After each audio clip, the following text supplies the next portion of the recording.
15 જૂને ગુજરાતમાં ચોમાસું પ્રવેશ કરશે એવી આગાહી કર્યા પછી લગભગ 3 થી 4 વાર એ તારીખો બદલ્યા પછી ચોમાસું એક જગ્યાએ અટવાઈ ગયું છે અને આગળ નથી વધી રહ્યું. એના સિવાય કોઈ વિશેષ અપડેટ ઇન્ડિયન મેટરીઓલોજીકલ ડિપાર્ટમેન્ટ એટલે કે IMD એટલે કે વિજ્ઞાન પણ નહોતું આપી શક્યું અને વિજ્ઞાન જાથાના જયંત પંડ્યાને અંબાલાલ કાકાથી વાંધો પડ્યો છે. આને આપણે વિજ્ઞાન કહીશું. શરૂઆતમાં કરીશું એની વાત ગુજરાતમાં શરૂ થયેલી પ્રી મોન્સૂન એક્ટિવિટીઝને એના ભાગરૂપે અનેક તાલુકાઓમાં પડેલા સુંદર મજાના વરસાદની વાત, વરસાદના આવકારની વાત. નમસ્કાર, આપની સાથે હું દેવાંશી.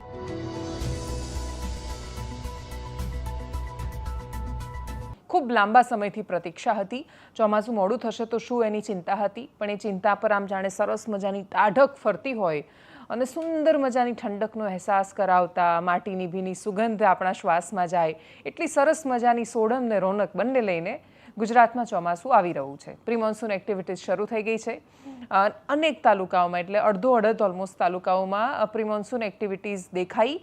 પંચમહાલમાં સૌથી વધારે એની અસર દેખાઈ કે ત્યાં પ્રી મોન્સૂન એક્ટિવિટીઝના ભાગરૂપે જ ખેડાના ગળતેશ્વર તાલુકામાં તો 3 ઇંચ જેટલો વરસાદ પડી ગયો હતો અને એ સિવાય પણ રાજ્યના વિવિધ વિસ્તારોમાં સુંદર મજાનો વરસાદ દેખાયો. પણ વરસાદ શરૂ થતાની સાથે જે પેલી આમ ટાઢક પ્રસરવી જોઈએ એની જગ્યાએ ચર્ચા કરતા માણસો અને નિષ્ણાંતોમાં ગરમી થઈ. એનું કારણ શું? વિજ્ઞાન જાથાના જયંત પંડ્યા છે અને ખૂબ બધી વાર ખૂબ સારું કામ કરે છે વિજ્ઞાન જાથા. જ્યાં અંધશ્રદ્ધા ફેલાતી હોય ત્યાં જાય છે, લાઈવ રેડ કરે છે અને લોકોને ખોટા રસ્તે જતા, ખોટી રીતે ધૂણતા લોકોને પેલું આમ કંકુ આપેલા લીંબુમાંથી કાઢે એના પ્રકારના જાદુ ટોણા કરતા માણસો. અનેક સામાન્ય માણસો છે એમને વિજ્ઞાન પ્રત્યે શિક્ષિત કરે છે ને એમને કહે છે કે તમારે આ બધી વાતમાં ન આવવું જોઈએ. સરસ કામ કરે છે જયંતભાઈ, અભિનંદન એમને એના માટે. પણ એમને વાંધો પડ્યો અંબાલાલ કાકાથી ને એમની આગાહીઓથી કે કંઈ પણ આગાહી કરે છે ને વણમાગી સલાહ આપે છે. સૌથી મહત્વની વાત એ છે અંબાલાલ કાકા ક્યારથી વણમાગી સલાહ આપતા થઈ ગયા. અંબાલાલ કાકાની પાસે જ એમના ઘરે જો મને પૂરો ભરોસો છે કે જયંત પંડ્યા કોઈ દિવસ અંબાલાલ કાકાને નથી મળ્યા, કેમ કે જો એ મળ્યા હોત તો આ પ્રકારની બેતુકી વાહિયાત વાતે ન કરતા. અંબાલાલ કાકાના ઘરની બહાર તમે જ્યારે પણ જાઓ ત્યારે આખા દિવસમાં કોઈ ને કોઈ તમને પત્રકાર ત્યાં જ મળશે. મીડિયા સામેથી એમની પાસે જાય છે અને એટલા માટે આગાહી કરે છે. અંબાલાલ કાકા સામેથી મીડિયાના સ્ટુડિયોની બહાર આવીને નથી બેસી જતા કે નહીં મારે વણમાગી સલાહ આપવી છે. જો એમની આગાહી તમને નથી ગમતી તો ન સાંભળો. તમને એવું લાગે છે ખોટી કરે છે તો ન માનો. એનાથી એમણે તમારું નુકસાન શું કર્યું? મહાત્મા ગાંધી શ્રદ્ધા અંધશ્રદ્ધાને બહુ સરસ રીતેનો ભેદ સમજાવતા કે જે શ્રદ્ધાથી કોઈનું નુકસાન ન થતું હોય એ શ્રદ્ધાથી કોઈને વાંધો ન હોવો જોઈએ. અને એટલે જ શ્રદ્ધા અંધશ્રદ્ધાની બહુ જ અલગ લેવલની વ્યાખ્યાઓ છે.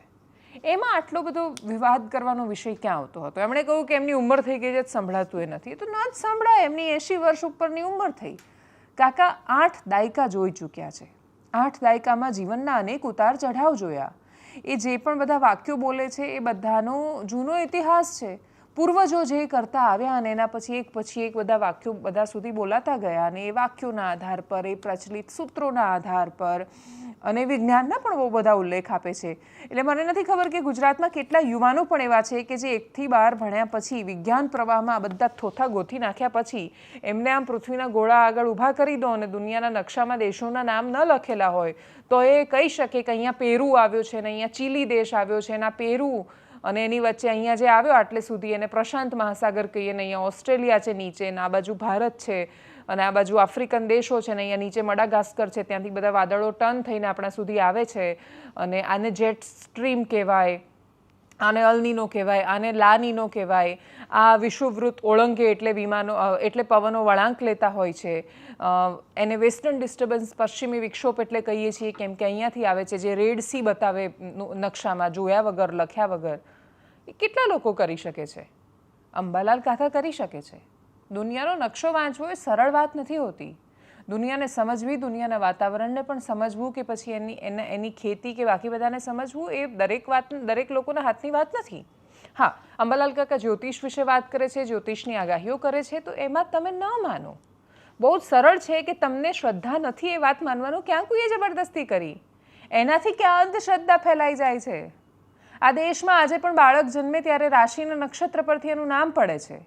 એનું નામ પાડતી વખતે ખૂબ બધા લોકો કે જે આજે પણ પેલા કલ્ચરના પેલામાં સંસ્કૃતિઓના દબાણમાં નથી આવી ગયા એવું આજે પણ ઈચ્છે છે કે એના બાળકનું નામ ભારતીય હોય, એના બાળકના નામનો કોઈ અર્થ હોય, એવું આજે પણ ઈચ્છે છે કે એના પૂર્વજોના નામ પરથી, ઋષિમુનિઓના નામ પરથી બધું થાય. એટલે કાકા જો ભડલી વાક્યોના આધાર પર આગાહી કરે અને સાથે સાથે વિજ્ઞાનની વાત કરે તો એમાં જયંત પંડ્યાને પેટમાં કેમ દુખવું જોઈએ? મેં એક સરસ મજાનો વિડીયો જોયો હતો, એનો સંવાદ કંઈક એવો હતો કે દલાઈ લામાને જઈને એક વૈજ્ઞાનિકે પૂછ્યું કે હું બહુ જ બધા રિસર્ચ, સંશોધન ને બધાના આધારે એક તારણ તમને આપું અને જે સાબિત કરતું હોય કે ઈશ્વર નથી તો તમે શું કરશો? તો દલાઈ લામાએ કહું શાંતિથી, એમણે વિચાર્યું ને પછી એમણે જવાબ આપ્યો કે હું શાંતિથી તમારો બધો અભ્યાસ જોઈશ, એ રિસર્ચ વાંચીશ અને એના આધાર પર જો મને એવું લાગશે કે તમારી વાત સાચી છે તો હું તમારી વાતનો સ્વીકાર કરી લઈશ, કે હું માની લઈશ કે હું અત્યારે માની રહ્યો છું કે તમે જે કહ્યું એ સાચું છે. પછી એમણે વળતો જવાબ આપ્યો કે જો હું કોઈ અનુભવથી તમને એ ભરોસો અપાવું કે ઈશ્વર છે તો તમે શું કરશો? અને એમની પાસે જવાબ નહોતો. એટલી સરળતાથી ન કહી શક્યા કે હું માની લઈશ કે ઈશ્વર છે. વિજ્ઞાનનું કામ જડતા આપવાનું નથી. વિજ્ઞાનનું કામ પ્રશ્નો કરીને, હજુ ઊંડા ઉતરીને, હજુ એ સત્યને વધારે સારી રીતે સમજવાનું છે જેનું પહેલેથી અસ્તિત્વ છે. એટલે સફરજન નીચે પડ્યું ને ગુરુત્વાકર્ષણનો નિયમ શોધાયો ત્યાં સુધી સફરજન હવામાં ઉપર નહોતું જતું, પણ એ નીચે કેમ પડે છે એનો ચમકારો થયો. અને એટલે જે એક ચમકારામાં ન્યૂટને એ શોધ્યું ને એક ચમકારામાં આઈન્સ્ટાઈને સાપેક્ષવાદ શોધી લીધો. આ જ છે દુનિયા. જે છે, જેનું પહેલેથી અસ્તિત્વ છે, એવું કશુંક શોધવાનો પ્રયત્ન કરે છે. અને વિજ્ઞાન એ તાકાત આપે છે કે તમે હજુ પ્રશ્ન પૂછો અને હજુ ઊંડા ઉતરતા જાઓ ને ઊંડા ઉતરતા ઉતરતા કશુંક શોધીને લાવો. હવે અને આ સમજ સાથે પણ તમે અસહમત હોઈ શકો. તમારી સમજ બીજી કોઈ પણ હોઈ શકે, તમારી માન્યતા બીજા કોઈમાં પણ હોઈ શકે, પણ એ દરેક વાતોનો જ્યાં સુધી હું મારું એક સત્ય નથી પામી લેતી ત્યાં સુધી બાકીના બધા જ સત્યોનો સ્વીકાર કરતાં કરતાં કોઈક દિશામાં પ્રયાણ કરવું એ જ તો જીવન છે. હવે 80 વર્ષના અંબાલાલ કાકાથી વાંધો ઉપાડવાનો શું મતલબ હોઈ શકે?